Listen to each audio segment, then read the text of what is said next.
Hi అండి అందరికీ welcome to my channel. ఈ వీడియో మీకు నచ్చితే లైక్ చేయండి, షేర్ చేయండి అండ్ నా ఛానల్ని సబ్స్క్రైబ్ చేయండి. సో ఈరోజు ఈజీగా చికెన్ ఫ్రై ఎలా చేసుకోవాలో ఈ వీడియోలో చూద్దాం.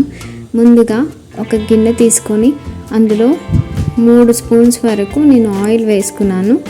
ఆయిల్ వేడెక్కాక అందులోనే కొంచెం కరివేపాకు ఇంకా ఒక 1/2 kg వరకు చికెన్ తీసుకున్నానండి.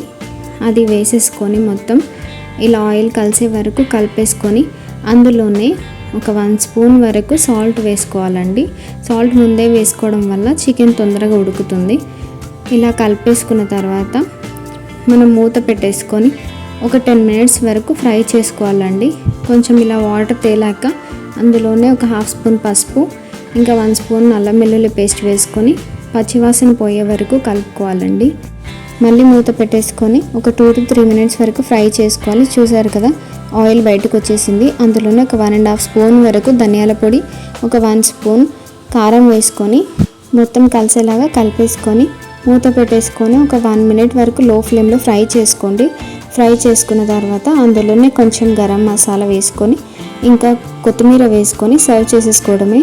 సో చాలా తొందరగా అండ్ ఈజీగా చికెన్ ఫ్రై ఎలా చేసుకోవాలో చూసారు కదా. సో ప్లీజ్ నా ఛానల్ని సపోర్ట్ చేయండి. Thank you.